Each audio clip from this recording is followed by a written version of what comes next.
Ladies and gentlemen, I would like to welcome our very special guest, Mark Zuckerberg. Go. Hey. How's it going? Hi. Hi. Hey, Mark. Hi. It's wonderful to see you. Please.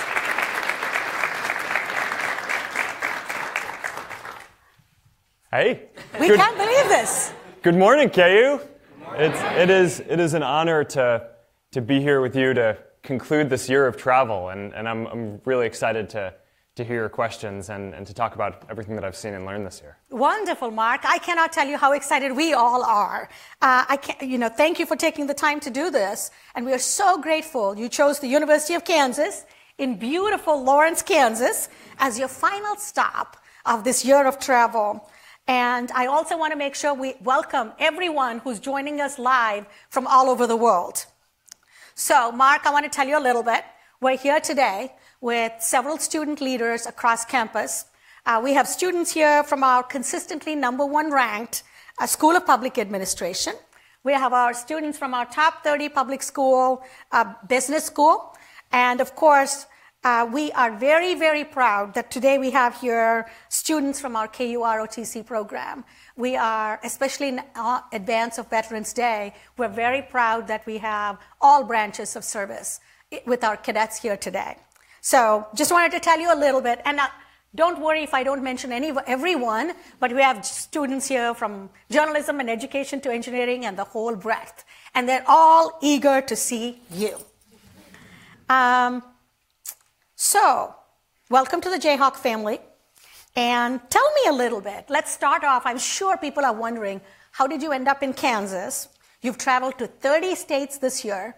Most of us do New Year's resolutions. You do your year of challenge. So, tell me a little bit. What have you done this year?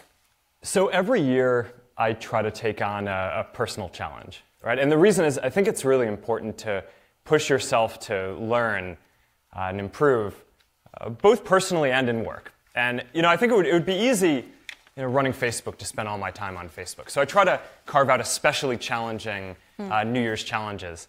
So one year I decided to try to learn Mandarin. That is too hard to do in a year.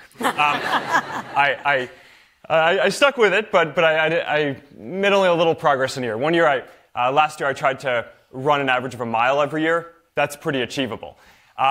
I tried to read a book every couple of weeks, but this year, what I tried to do was, I just feel like so many of us, the tone of the campaigns leading up to 2016 and the election, I think was just really surprising in terms of how divisive it was, no matter which side you were on, and it just led me to want to get out of my bubble in San Francisco and try to understand more of what was going on around the country. One of the things that struck me was that, running Facebook, which is a global company, I'm more likely to end up traveling to a capital city in another country than I am to a lot of places in our country, right? So that just struck me as something that I wanted to get out and have a chance to learn and hear from folks and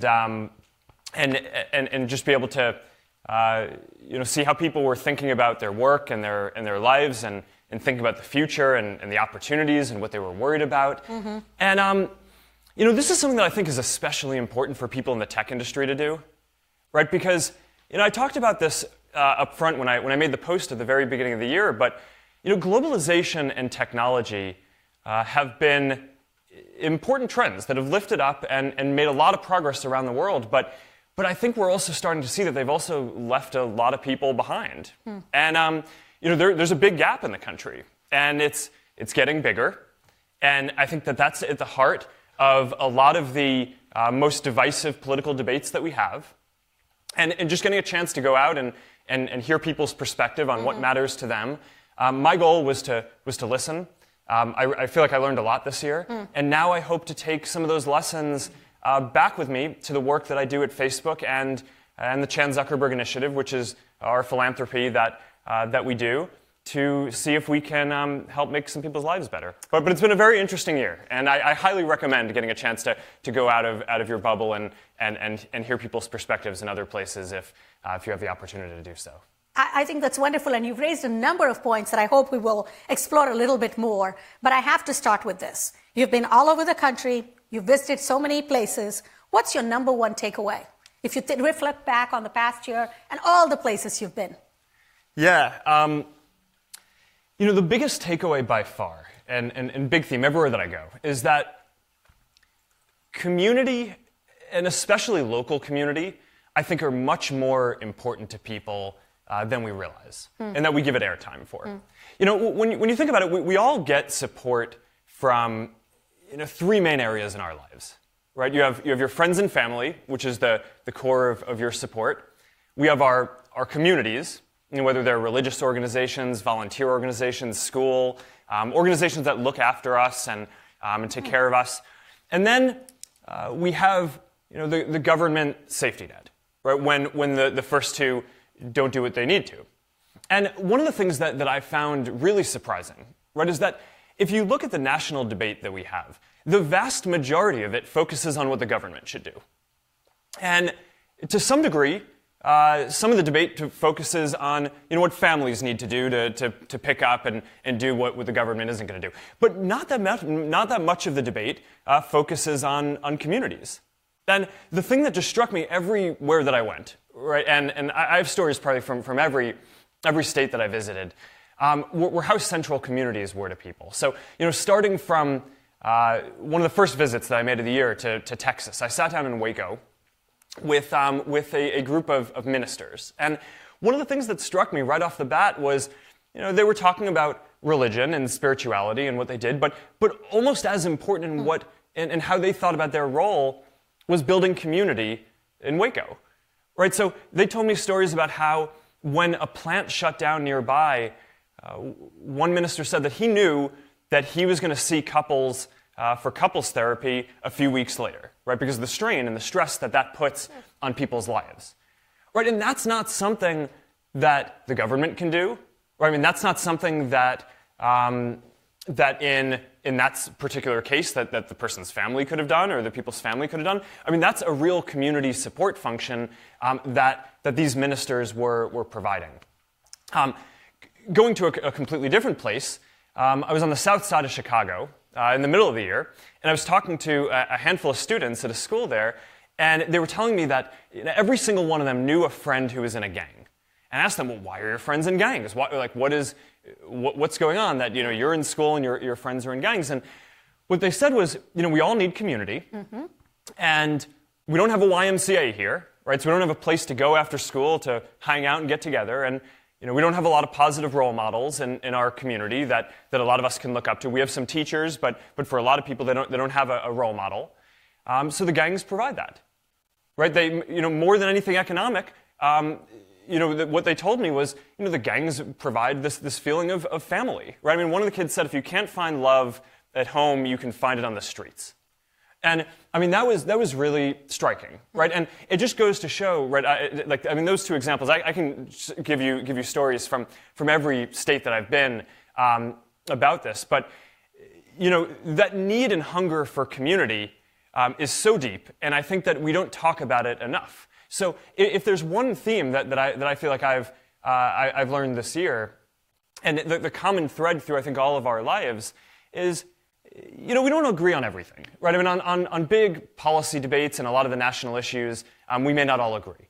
But one thing that I've found that a lot of people do agree on is that what matters the most in our lives are, what's happening around us, our friends, our family, our work, our community, and I think I've heard this notion from a lot of people that a lot of folks just wish that if we can turn down the temperature a little bit on some of the divisive debates, then there actually is more common ground than you might hear a lot of the time in the news, just based on what we all care about in our local communities. So, that's one of my big takeaways, is if we can help people focus more of the discussion on building community, on local community, then I actually think it's possible to build more common ground and make more progress together than you might think from some of the national discussions that are going on.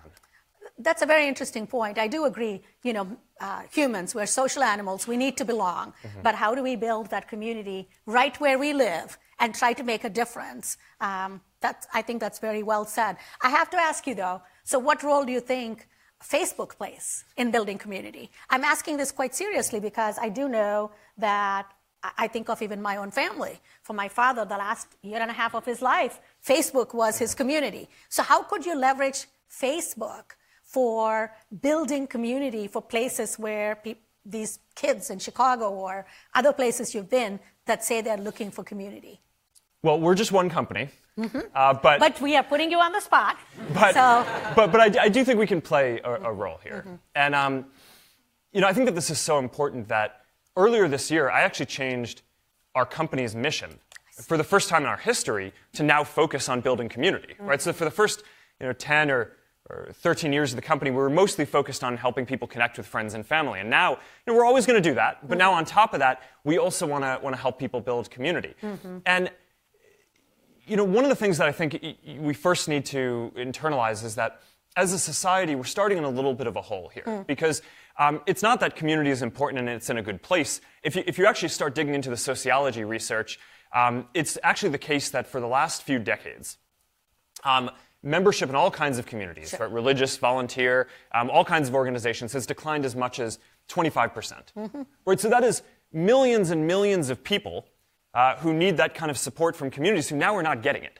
Right, so that I think means that this is more important than ever, and even more of a reason why we need to shine more of a spotlight on this. So, what we tried to do with Facebook is, we look at how people use our groups and communities products, and it turns out, there are, we realize that there are more than 100 million people who are using groups and define some of the groups that they're in as meaningful communities. So there are a lot more people who are in groups that are just kind of fun, right? I mean, I'm in this group for people who like the same kind of dog that I like, and I get cute photos, but it's not like I'm not like building meaningful community connections through that. Someone is, but that's not for me.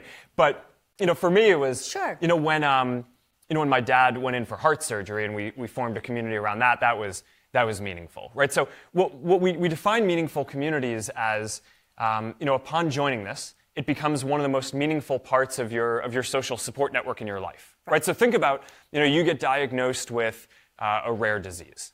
Right now, you have the ability to connect with other people who have that disease around the world to share that experience, right? There might not be anyone in your town, but around the world, someone else is going to have that experience, and you can share that experience and connect over that, and that's a really meaningful community for people. I recently became a parent a couple of years ago. New parenthood. I mean, that is a new experience, right? That's a big community. And for a lot of people, that's a big change in your life, and joining a community for new parents where you can share the different things that you're experiencing and get advice. That's meaningful, right? When you're a new parent, joining that kind of a community can become one of the most important things in your life. And in terms of traveling around this year, I've seen a lot of different examples of this. So I went to North Carolina and visited Fort Bragg, which is the biggest military base, I think, in the world. Correct. And I had a chance when I was there to sit down with a group of military spouses, right, who told me that when their partners get relocated from one base to another, it uproots their life. Right now they have to find a new school for their kids. They have to find a new home. They have to find a new job. Find new friends in the area. So one of the first things that they do is go look up the Facebook group and community for military spouses near that base. Right now, one of the questions that I started asking myself after that visit was, okay, if we have 2 billion people who use Facebook, then why are only 100 million of them in meaningful groups? Why aren't we doing a better job of connecting more people to meaningful groups? So that now is the whole thrust of what I want our company to focus on. And we have this whole roadmap that we've worked on to help people connect to meaningful groups that are out there, to give people who want to organize these groups the tools that they need to organize them. And I think that if we can do that, then we can start to turn around this trend for the past few decades of people joining fewer groups in society, and can start to strengthen and rebuild the social fabric. But this is a bigger issue, I think, than any one company can fully solve.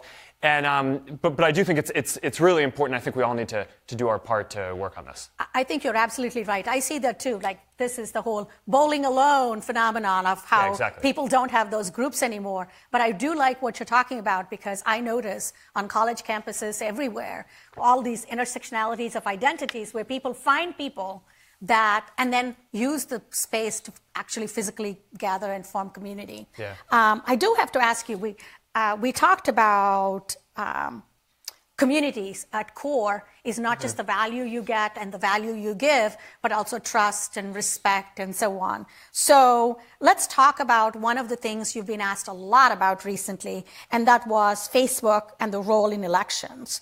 I am really eager to find out, what are you doing to prevent Russian or frankly any outside interference in our free democratic process in the United States? Sure. I mean, this is really important. And this is an area where I think we just have an enormous responsibility. You know, I mean, a lot of people come to Facebook every day to help connect with friends and family. And while they're there, you know, people want to share what's important to them and discuss the most important things that are going on. And it is absolutely our responsibility to protect the security and integrity of that platform so people can have those discussions. So let me, you know, talk for a little bit about this. Please. You know, I mean, I think it's very clear at this point that the Russians tried to use these tools to sow distrust, you know, leading up to the 2016 election and afterwards. And, you know, what they did is wrong. And it is our responsibility to do everything that we can to prevent them or anyone else from doing this again in the future. So there are a number of things that we're doing. The first thing that I view as our responsibility is to help our government understand exactly what happened, right? Because, you know, Facebook is one piece of a much broader puzzle on how the Russians tried to attack the democratic process here. So what we tried to do, you know, including in the testimony in Congress a couple of weeks ago, I directed our team, you know, we need to be as transparent as possible to help the government understand from our piece of this, you know, what happened on Facebook, so that way they can put together all the pieces. What happened across other companies, other types of hacking that may have happened, information that the intelligence community has that we wouldn't necessarily have access to. They need to understand that whole picture so they can understand, as a government, what the right way to respond and move forward is. But even, you know, without that, you know, I think we invest a huge amount in security. And we already did, and now we're going to do even more, now that we understand that there are new kinds of threats that we need to face. So already, by the end of this year, we have about 10,000 people at Facebook who work on safety and security. And I talked about this on our earnings call a couple of weeks ago, that we're going to more than double that in the next year to now have more than 20,000 people working on safety and security, doing, you know, both having people review things and building technology and tools so that way we can more automatically find different things that are going on across the network. And you know, the reason why I talked about this on our earnings call a couple of weeks ago is that, you know, we're investing so much in security that it's actually going to significantly impact the profitability of the company. And I just wanted to be really clear about this up front, because I think it's important that anyone who's going to be involved in the company, whether you're an investor or a partner or an employee, you need to know our priorities, right? So I just wanted to be absolutely clear that our priority is protecting our community is more important to us than maximizing our profitability. And that's just a really important part of how we've always tried to run the company. And I think that is our responsibility here. But this is a new kind of threat, right? I mean, nation states trying to attack online communities to try to subvert elections. And but I am confident that with enough work on this and collaboration with other companies and with the government, that we can make progress and make this much, much harder for anyone to do in the future.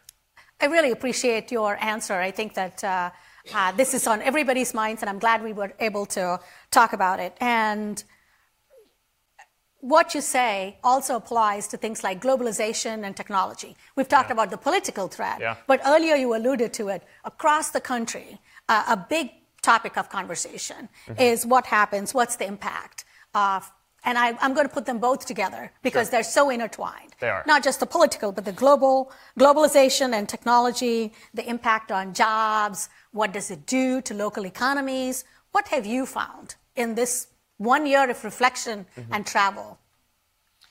Well, in most places that I've gone, globalization, technology, and trade have been big themes that have come up.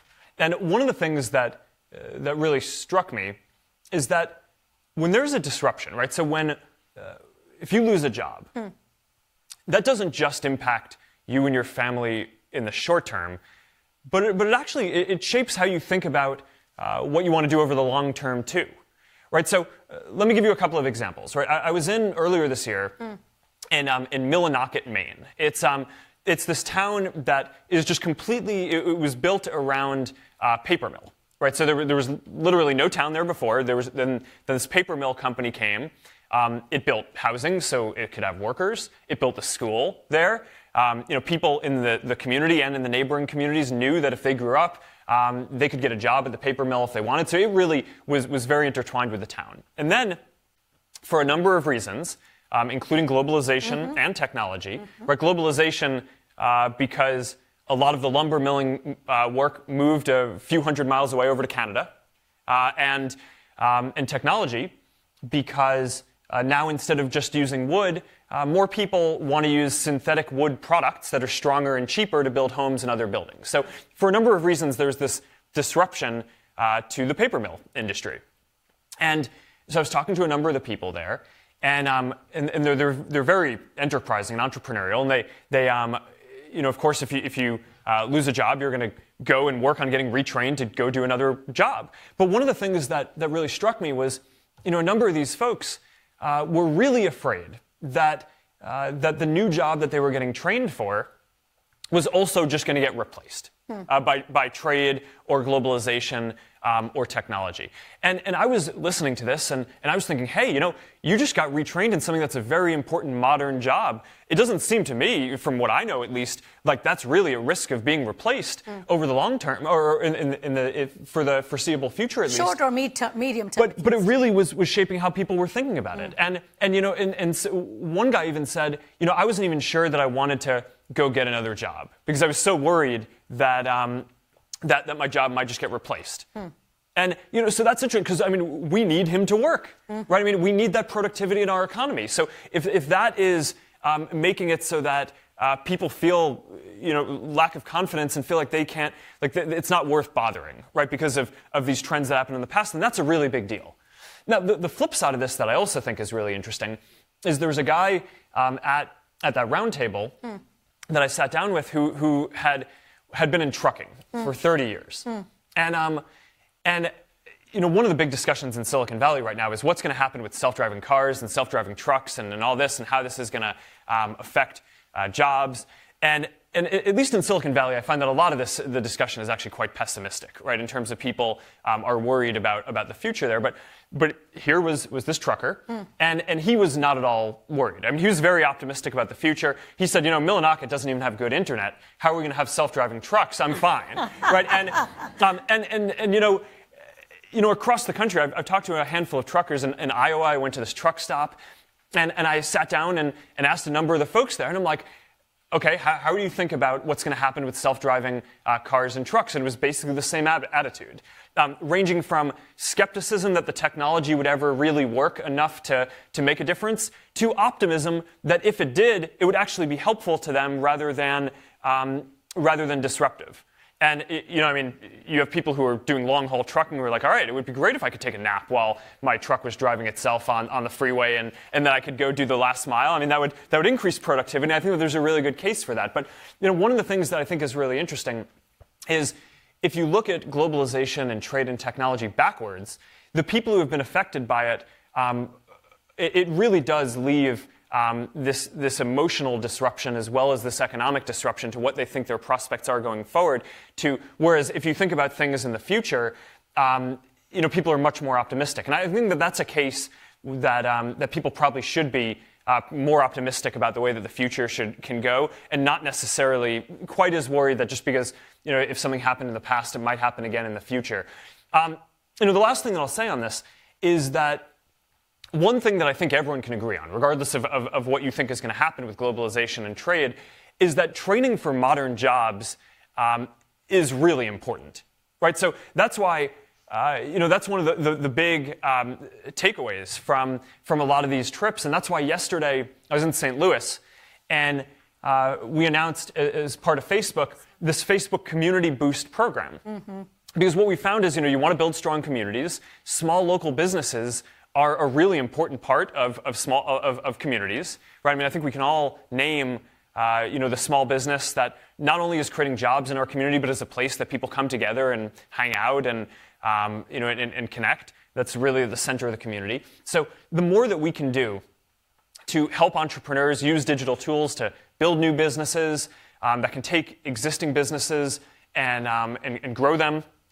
Or if you're not trying to create a business, if you're trying to find a job, get the digital skills that you need that those businesses want in employees in order to grow, then I think that would be a really positive step. And I think that's something that we, as a company that understands some of the technology trends, have a responsibility to do. So I'm really happy that we're doing this Community Boost program. We're going to do it in 30 cities across the country. The first version of it already helped train more than 60,000 small businesses, and now we hope to do much more going forward. So that seems to be something that you want to train people for modern jobs that everyone can agree on, and I'm glad that we're going to be doing something there.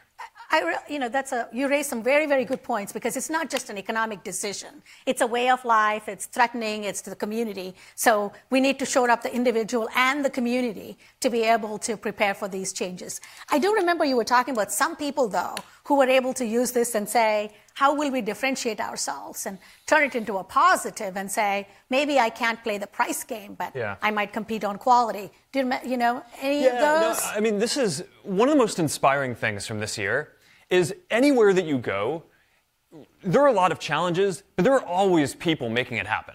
And I just think that's just a really inspiring thing. So, I mean, one of the stories that really struck me from this year, I was in New Orleans, and I went down to the Ninth Ward, which was the neighborhood that was struck the hardest by Hurricane Katrina. Mm-hmm. And basically, so after the hurricane, a lot of people left the neighborhood, right? Because just completely flooded. A lot of homes were destroyed. And because there weren't a lot of people in the neighborhood, no one would invest to build a grocery store. So the people who were in the neighborhood had nowhere to get fresh food, right? So then there's this guy who I met, Burnell Cotlin, who I think it's worth calling out is a veteran, and it is Veterans Day. So so a thank you to Burnell for his service and to all of you veterans. So Burnell decided that he was gonna take it on himself to build a grocery store, and he the thing is he didn't know anything about building a grocery store. So, but as a veteran, right? He's like, all right, I've done much harder things. I can do this. He went on the internet and started looking at internet videos on how to run electrical wiring and how to install roofing, and he did it, right? He built a grocery store by hand. It took him a little while, so that way people in his community could have a place to get fresh food. And then he was like, all right, I'm not going to stop there. Now I'm going to build a barber shop so people have a place to come together. And then I'm going to build a laundromat because people need that. And then I'm going to build a playground, and I'm going to build an internet cafe. And this guy is like single-handedly not just building what's an important small business in the community, but rebuilding a real cornerstone of the community. I mean, so it's really hard not to go meet someone like Burnell and be really inspired. But the thing that I think is even more inspiring is that there are people like that all over, right? In every place that you go. So I mean, the story that we were talking about around trade was I was talking to a handful of fishermen in the South, and they were talking to me about.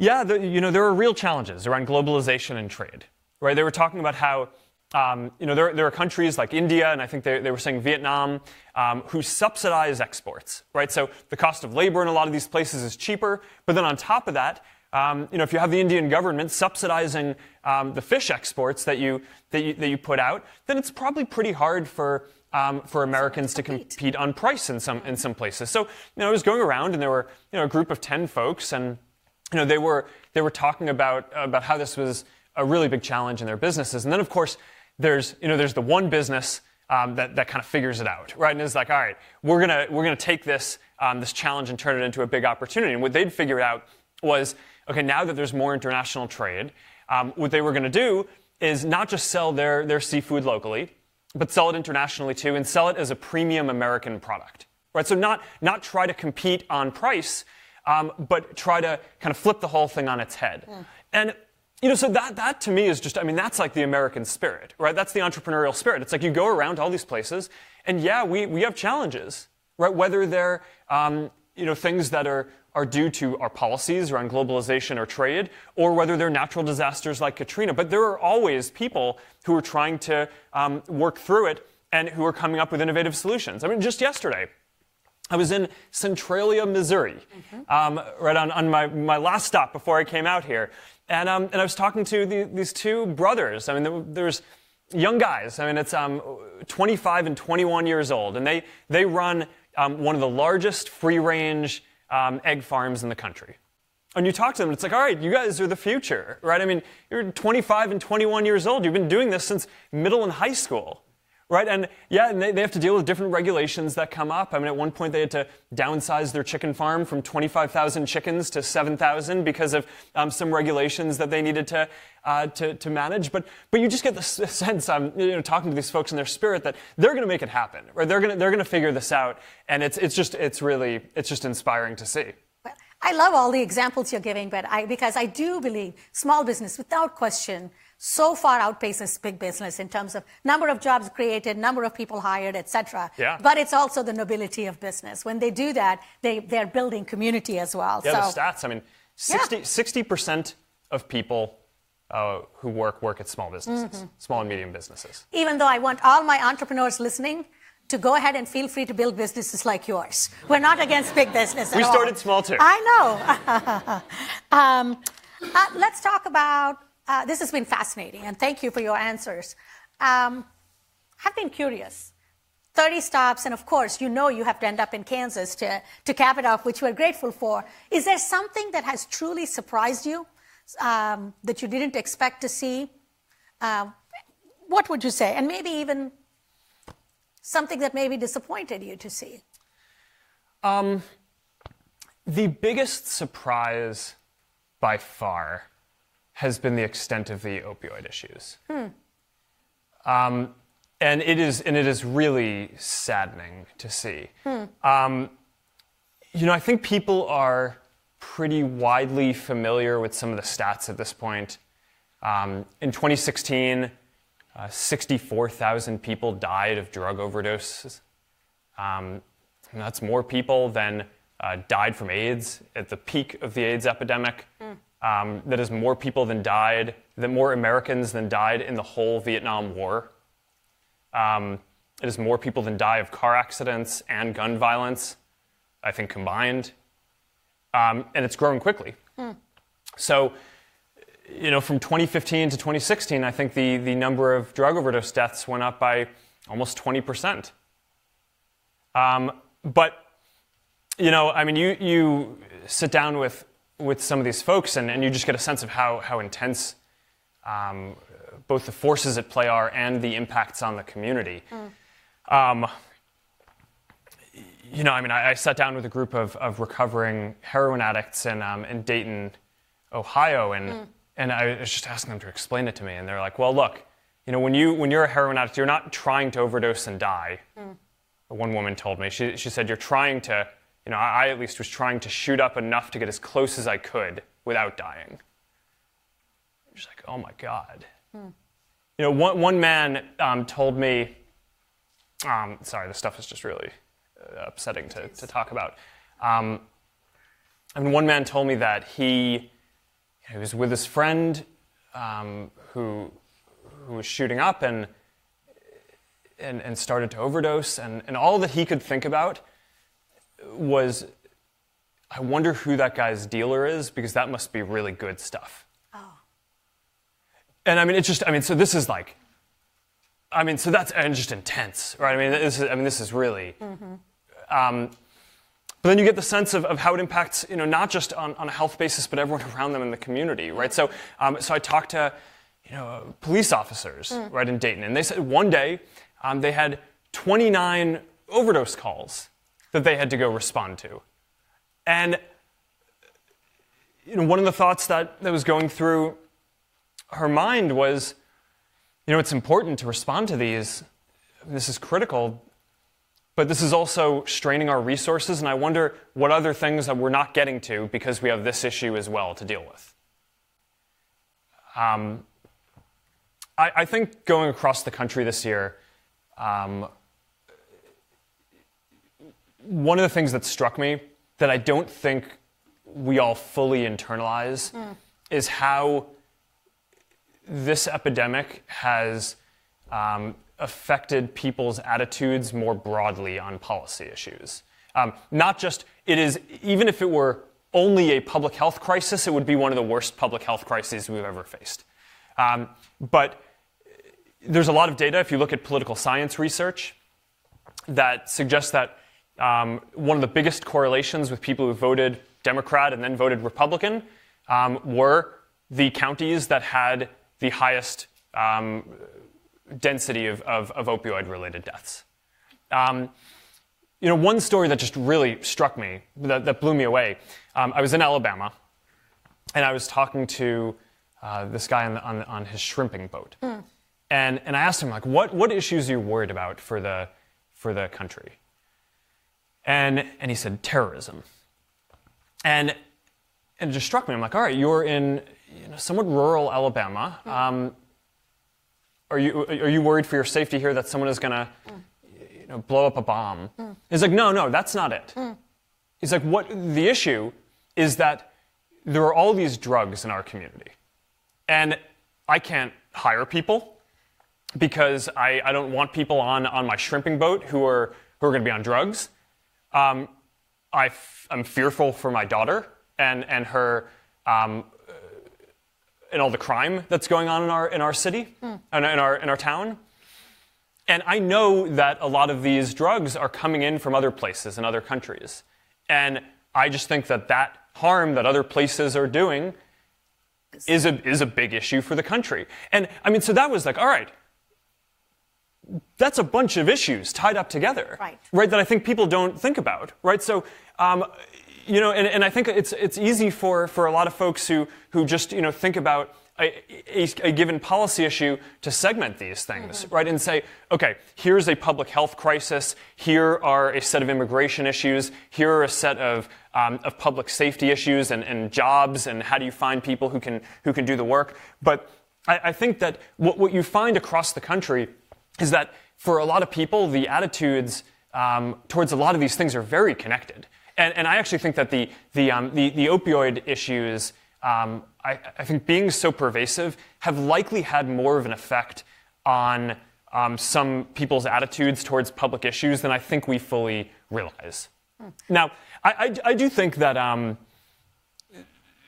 people, the opioid crisis is starting to get more attention. From my perspective, and what I saw this year, it's still getting nowhere near the attention that it needs. But the good news, if you can call it that, is that you can look at other countries that have had serious heroin and opioid issues, like France, for example, in the early 2000s, and there is a roadmap for how you deal with this. So it's not going to be overnight, right? I think the issue will likely get worse before it gets better. But if we do the right things as a country, and more often than not, this is actually at a state level, there is a roadmap for how you can improve and do better with this and push this stuff forward. There's no question. I guess as all of you in the tech field say, a friend of mine calls it a wicked problem, but also some of them are solved problems. So we need to figure out, and as you say, it's a multi-pronged issue. It's very, very complex. And so a simple one-size-fits-all won't work. And that's interesting, too. It probably comes back to each community and what you do. Yeah. One of the things I was reading about, and I wonder if you have reflections on it, too, where you are, the geography of where you're located, how it might impact you in terms of community. Someone trying to, get over a drug habit. Yeah. You were talking, I know that... No, so opportunity is certainly not equally distributed right now. I do believe that. And so one of the big questions is why, right? And one of the things that that I found really striking this year is that it's often the relationships and social capital that you have that make a bigger difference than what you know. And that may seem like a really kind of trite thing to say, but let me give a few examples that I think really drive this home. So we were just talking about opioids a second ago. And, a lot of people who are addicted to opioids, they don't necessarily want to be addicted to opioids. They know that it's bad. They know the things that technically they're supposed to do to get off of it. But if you go to treatment, the first thing you'll do is detox. After that, the next thing that you need to do, that is the next most important step, is to sever all ties with anyone who is still using drugs. Right? So if your best friend is still shooting up, then you have a very high chance of ending up back on drugs and risking your life. Right? Now this gets really tough because what if it's not a friend, but it's your spouse? Right? I mean, it's like that actually is a life or death decision. Right? That you have to, that relationship and that connection ends up being more important than all of the pamphlets or information that you can be told, right? If you can know all that stuff in your mind, but if in your heart and the connections that you have, you're around people who are doing these things, your chance of ending up back using heroin, potentially risking your life, really high. Mm-hmm. Okay. Another example that I just found really heartbreaking. I was in South Bend in Indiana. And I went to a juvenile detention center. And some of the kids who are in juvenile detention center are there for things that would be really serious crimes even if they were adults, right? So they stole something big or they hurt someone. But a lot of the kids who are there because they misbehaved in school. And some of the kids who misbehaved in school get sent to juvenile detention, some don't. And there have been a bunch of studies over time on what the impact is of being there. And what actually is really clear is that if you go to juvenile detention center, you are more likely to end up in prison later in life than if you don't. Right? So I'm not talking about the people who committed things that are pretty clearly crimes. I'm talking about the cases that are more like you misbehaved in school. Right? So you can look at the kids who misbehaved and didn't go to juvenile detention versus the kids who misbehaved and were sent, and the outcomes are much worse. So why is that? I think a pretty good theory is that we're basically building the wrong social network for those kids, right? Where instead of having positive role models around them, we're showing them people who are otherwise doing things that are actually really bad. And that decreases your prospects for having opportunity going forward. Now, some of this stuff is also just about it gets down to the values in communities. And you were asking about different geographies. One of the things that I think is really interesting, I don't know how familiar you are with Raj Chetty's work on opportunity and mobility. And one of the things that he found is that from different counties, people are more likely to go leave and seek opportunity than in other places. And that ends up being a big determinant of if you're born in that county, do you end up having a good chance of having a more economically successful life than your parents.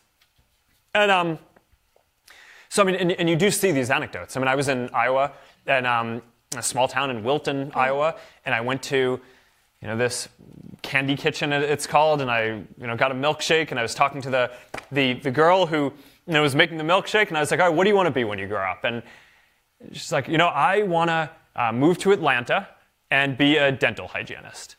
And it's like, all right, good for you, right? And if you look at the data, Iowa actually scores really high, right, in terms of having communities that have the values where people are encouraged to go seek opportunity in different places. And that does end up, I think, being, and part of this is not just values, it's also do you have the economic opportunity to go do it. So that of course is really important. But I think a key thing is that if there aren't as many jobs in rural areas as there used to be, then one of the big questions are, do you have the freedom and desire, if you have the freedom, to be able to go seek opportunity in different places? And that definitely does seem to be different in different places around the country. So there's a lot of stuff that I think we can do on this. I am so glad that you're paying attention to this, especially as Facebook and in your philanthropic efforts, because the key to what you've said, it comes back to community. Because if there's two kids and they've both done the same thing and one ends up in juvie and one does not, a lot of it does have to do with the social capital that they can mobilize and who can advocate for them and what we can do. So I am absolutely thrilled you are looking into this. No, there's a lot to do. I mean, on Facebook, I think that there are things that we could do here. And we built a lot of systems over the past 10 years at Facebook to help you connect with people you may know already. I mean, a lot of you are probably familiar with that if you use the product. But one of the questions I asked our team is, can we help people connect with maybe like people you should know, right? A mentor or a teacher. I mean, there's a lot of data that suggests that if you have just one teacher, right, or parent or mentor who can help raise your sights on what you should do, that makes a really big impact. So I think if there's an opportunity to build that, I think that's a big deal. And then of course in our work in the Chan Zuckerberg initiative, and one of the big things that we're working on is criminal justice reform, because to the extent that having kids go to these programs ends up being really negative for their lives, you just want that not to happen when it's not necessary. I could not agree more. And I'm familiar with the Chan Zuckerberg initiative there. That's why I was talking about that again. I agree. Mm-hmm. And for the students, we always talk about, it's who you know versus what you know, and as though there's a big distinction. And the truth is, who you know determines what you know. So if you don't have certain connections, you never have access to information. Yeah. So I really applaud your efforts on that. All right, we got to get back to you. We've talked about all of your travels all over. Mm-hmm. Have you learned anything about yourself through this process? You know, everyone says you cannot travel without having it impact you in some way, right? You change, not just travel, life, everyday experiences. What have you learned about yourself, Mark Zuckerberg? Inquiring minds want to know. You know, I think I started this year as an engineer, and now I'm wrapping it up thinking of myself as more of a community builder too. And I want everybody to be a community builder. Go on, tell me more. What do you mean by that? You know, the engineering mindset and the values of that are really about problem solving. Mm-hmm. Right, and that's a big deal. I mean, there are a lot of problems, and we need to focus on that. But you know, I think a lot of what community building is, it's about sharing values, right, and being transparent about that, and you know, thinking about supporting people and not just solving problems, and protecting people from external threats. Interesting. And I think that from what I've seen, both in the work at Facebook, in a lot of the communities that I visited, and also now as a parent. I think that element is just a lot more important. So, around the country, as we've talked about, I think building community is a really foundational thing that a lot of people need for support, right? It's I think a lot of these things are not necessarily going to come from the government. I think people want them locally, and that's an area that I think we can all help work on. And as a parent, I think you learn that. There aren't that many problems that a 2-year-old has that require an engineering mindset to solve. Negotiation skills are important at that age. I don't know that that's an engineering thing, but that's true. But being a parent is very much about imparting values, right? And that I just think is over the past couple of years I've focused on more and more. But also, I mean, you just think about where Facebook is now. In terms of my work there, and yeah, I mean, we have big problems that we need to work through. But I also think that we're at the scale at this point that it's not just about solving the problems. I think that alone isn't enough. I think we also need to be really clear about what our values are that go into the different decisions that we're making, right? And that I think because a lot of these problems are not problems that one company can solve. You need to work together on. So you need alignment on values, and you need to be transparent. And I think we need to recognize that for the scale that we're at, transparency builds trust. And our responsibility is growing, and that also means a responsibility to share more about how we think about solving the problems, and also being more accountable as well. So I think that this is that probably. I'll always be an engineer, but I think this year I really got more of an appreciation for how strongly I care about some of these parts of what I need to do that are around sharing values and building community and supporting folks. That makes me very, very happy to hear. So now we'll call you Engineer Plus, all right? Because we need those skills, but to be able to bring that compassion and understanding of the complexity of the situation is very important. So last question, and then we'll have a couple more things to cover, I'm sure. Overall, given everything you've seen, the good and the bad, how do you feel about where we are as a country? And would you say overall optimistic? Pessimistic? Where are you? Looking ahead. Well, if I seem optimistic, it's because I am. I love it. That's the answer I was hoping for. I mean, look, one of my favorite sayings is that there are two kinds of people, right? Optimists and pessimists. And the saying goes that optimists tend to be successful and pessimists tend to be right. Okay, and the idea is that if you think that something's going to be terrible, then you're going to go look for data points that prove you right. And you're going to find them. Right? I mean, that's what pessimists do. Right? But if you believe that something can work, and if you think that something can be possible, then you're going to look for a way to make it happen. And even when you make mistakes, even when people doubt you along the way, you're just going to keep pushing forward until you can find a way to make it happen. And the world is full of pessimists right now. And there's no doubt that we face a lot of challenges and that we have a lot of responsibility and a lot of work. But I think we also have a responsibility to remain optimistic that we can solve these problems. Because optimists are the only ones who will. So, Warren Buffett has this saying that I'll adapt slightly for this, but be fearful when others are optimistic, and be optimistic when others are fearful. And I think that we all have a deep responsibility to bring people closer together, and to believe that we can, and to believe that the big questions are not yet answered, but that through our work, we can help people build a better tomorrow. And I believe that we can. And I believe in us, and I believe in you as the next generation of folks, because we're the optimists. And so we have a lot of work to do right now. I love it. I love it because, as you said, through your experiences, was it Burnells of the world, as well as these young Jayhawks sitting here, as well as young people sitting here listening to you everywhere across the world. It's I have hope that they will be optimistic and they will break through those barriers and build community and find a way to solve these. So I really wish I didn't have to end this conversation because it's so fascinating. Mark, thank you. I know that those of us in the room here, and hopefully the many, many people, I hear you have a few friends around the world that follow you. So the millions of people watching across the world, I know we're all truly grateful because we've learned a lot from you. And I have to say, it's not every day that any community, any group of people would not feel incredibly honored to host someone like you. As a young person, as an entrepreneur, as an optimist, you have changed the world. So I'm very grateful for that. I'm so grateful that you chose to make the University of Kansas your last stop in this tour, in your year of travel.